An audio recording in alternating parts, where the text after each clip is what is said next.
The night I first understood how loneliness can sound like silence was the night the rain began without warning, soaking the gravel road and blurring the farm lights into trembling stars.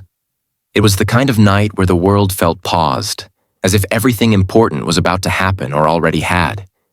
If you believe that kindness and second chances can change a life, take a moment right now to like, comment, share, and subscribe to this channel, because this story begins exactly there, at the edge of a quiet place where broken people arrive when they have nowhere else to go. Her name was Hannah Whitaker, and she stood at the fence with her arms folded, watching the cattle as though they were the only witnesses she trusted. I had been working the ranch in northern Montana for years, long enough to know that people rarely came here by accident. They came running from something, or they were sent. When she finally turned toward me, her eyes held that particular mix of defiance and exhaustion that only comes from fighting battles no one else can see. She told me, without anger but without shame, that her family had sent her here as a punishment. The words fell heavy between us, not as an accusation, but as a confession. In that moment, without fully understanding why, I felt a pull toward her pain, as if some invisible thread had tied our stories together before we ever met. I am Matthew Collins, born and raised in this valley, the kind of man people describe as steady because they can't find anything more exciting to say. My days were built from routine and responsibility, from early mornings and aching muscles, from a promise I made to my late father to keep the land alive. I had learned to live with silence, to let the past settle into the soil like old seeds. When Hannah arrived, she disrupted that silence without raising her voice. She carried herself like someone who had once lived a very different life, one filled with expectations and rules that never quite fit. The ranch was supposed to straighten her out, according to the letter her father sent ahead, a place where hard work would teach humility and gratitude. But what I saw was a woman who had been bent too far already. The first weeks were difficult in ways neither of us expected. Hannah struggled with the physical labor, not because she was weak, but because every task seemed to remind her that she was there against her will. Her hands blistered, her shoulders burned, and at night she sat alone on the porch, staring into the dark fields as if they might answer her questions. I watched her from a distance, unsure how close I was allowed to get. There was a tension in her, a constant readiness to leave or to fight, and it made the air around her feel charged. Still, she showed up every morning, tying her hair back and stepping into the day with a determination that surprised me. As the seasons began to shift, so did something between us. The ranch has a way of stripping people down to who they really are. There is no room for pretense when you are mending fences under a burning sun or hauling feed through the snow. Hannah began to open up, not in words but in small moments, like the way she lingered to help even when she was exhausted, or how she smiled faintly when the calves followed her like curious children.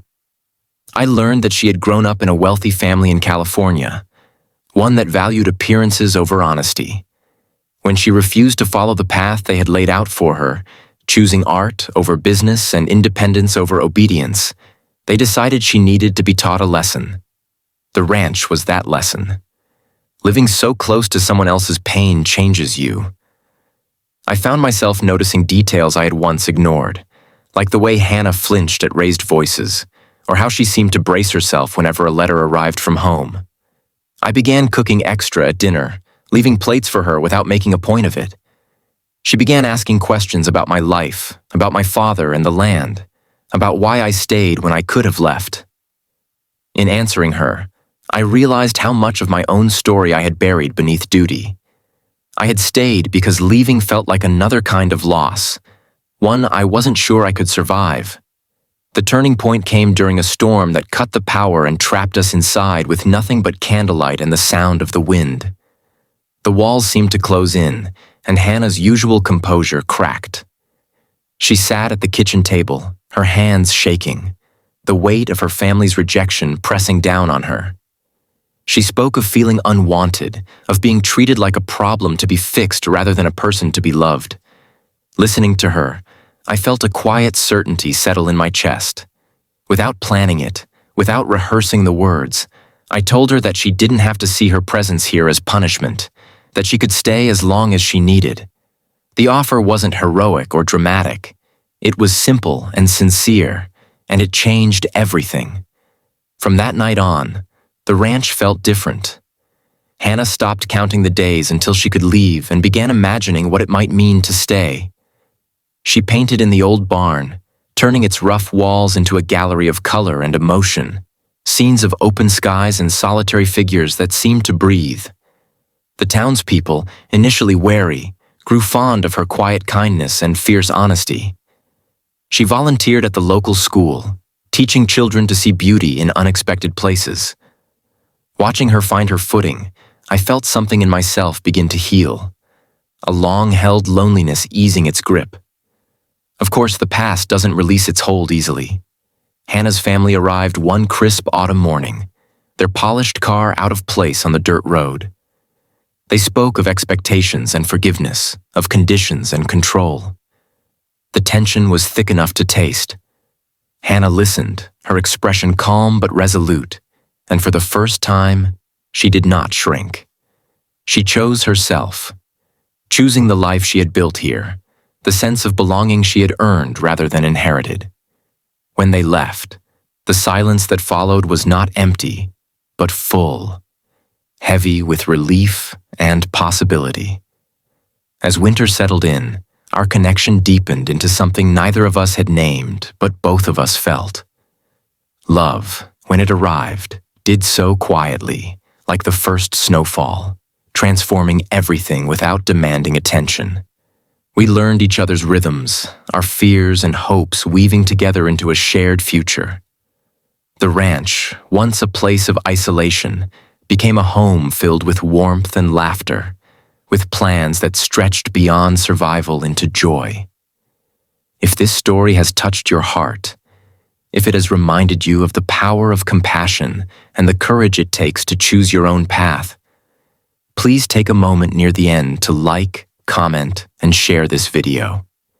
Your support helps stories like this reach others who might need them.